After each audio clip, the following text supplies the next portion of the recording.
Let me tell you something about waiver wire moves that most fans completely sleep on. When a team claims someone off waivers, especially this close to spring training, it usually means one of two things. Either they're desperate, or they see something that nobody else does. And with the Toronto Blue Jays claiming Ben Cowles off waivers this week, I genuinely think it might be the latter, and here's why that actually matters more than people are giving it credit for. Ben Cowles is 26 years old. He just celebrated his birthday, and on the exact same day he turned 26, the Chicago Cubs designated him for assignment. Think about that for a second. Your birthday and your organization decides they don't want you anymore. That's the kind of thing that either breaks a player or completely lights a fire under them. And given everything we know about Cowles' career trajectory, I think the Blue Jays are betting on the fire. So let's actually dig into who this guy is, because if you're a Blue Jays fan and you're not paying attention to the 40-man roster moves right now, you're missing the full picture of what this team is trying to build heading into 2026. Cowles was drafted by the New York Yankees back in 2021, 10th round out of Maryland. Now, 10th round picks are not supposed to be stars. They're not supposed to be household names. But what you look for in a 10th round pick is development. And for a while, Cowles was developing exactly the way you want. He started in Single A, posted a solid slash line, showed some pop with 4 home runs in limited plate appearances. The strikeout rate was a concern at nearly 37%, but he was a young player finding his footing in professional baseball, so you live with it. Fast forward to 2022, his first full professional season, and he's splitting time between Single A and High A, posting a .272 average with 7 home runs and a walk rate that was actually starting to look legitimate. This is a player trending upward. Then 2023, he's mostly in High A, hitting 10 home runs, maintaining a double-digit walk rate.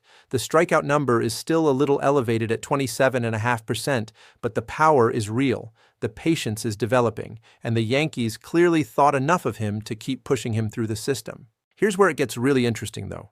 2024 might have been the best statistical season of his career. He's with the Yankees Double-A affiliate, slashing .294 average, 376 on base, .472 slugging, 9 home runs, and most critically, his strikeout rate dropped all the way down to 17.7%. That is a massive adjustment.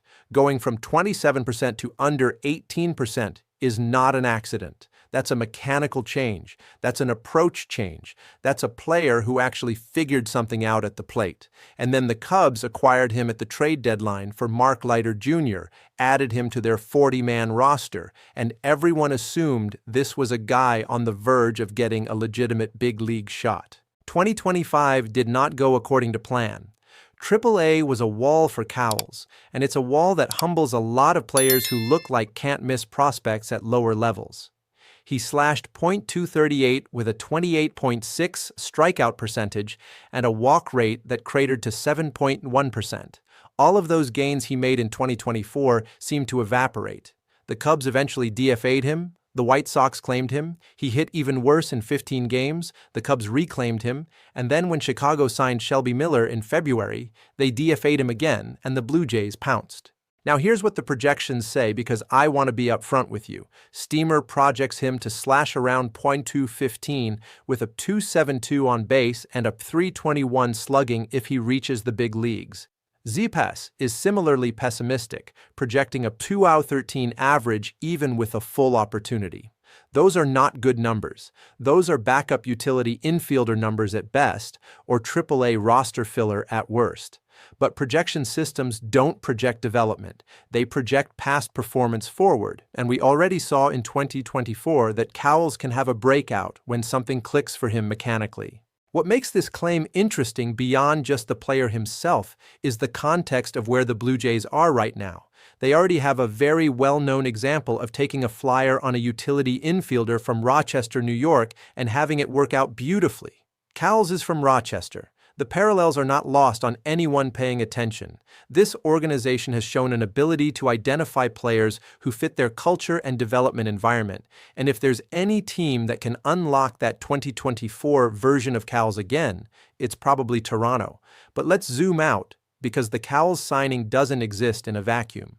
This Blue Jays roster heading into 2026 has several fascinating storylines percolating simultaneously, and the closer situation might be the most interesting of all of them. Jeff Hoffman is the incumbent. He's coming off a season where the highs were genuinely elite, but the lows were painful to watch as a Blue Jays fan.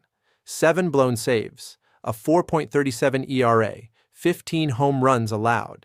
He set a franchise record for home runs surrendered in the 9th inning or later, and that is not the kind of record you want your closer setting. But here's the thing, Hoffman also made 71 appearances, stayed healthy after reportedly failing physicals with both Baltimore and Atlanta, and showed stretches where he was completely unhittable. The version of Hoffman that existed in Philadelphia in 2023 and 2024 is absolutely a legitimate closer on a contending team. Louis Varland is the name most people are pointing to as the most credible challenger. His fastball sat at 98 miles per hour last season. His ground ball rate was over 53%, which is elite. He showed in the playoffs that he has the psychological makeup you want in a high-leverage arm. Short memory, no snowballing, move on to the next pitch. Those are traits that are actually rare and genuinely hard to teach. The concern with Varland is that he gave up 4 home runs in the playoffs alone, and the strikeout rate isn't what you typically want from a closer. He's more of a contact manager than a swing-and-miss specialist. And then there's Tyler Rogers, who might be the most fascinating option of all, precisely because he seems like the least likely candidate. And 1.98 ERA last season, a 0.944 WHIP, 4 home runs allowed in over 77 innings pitched.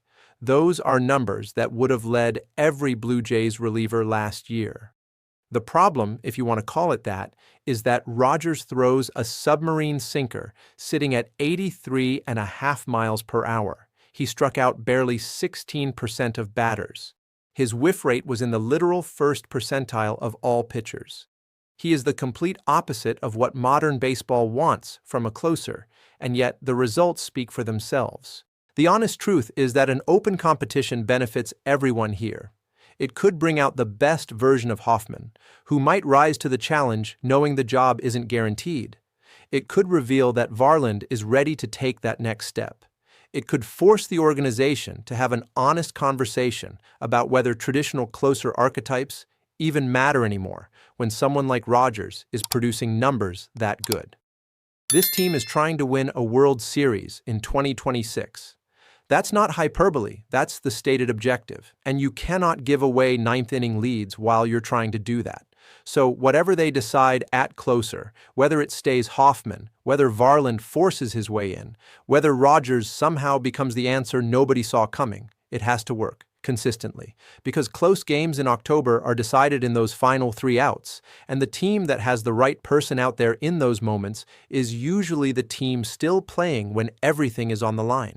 From Ben Cowles to the closer debate to everything else building in this system right now, the 2026 Blue Jays are a genuinely fascinating team to watch, and spring training hasn't even started yet.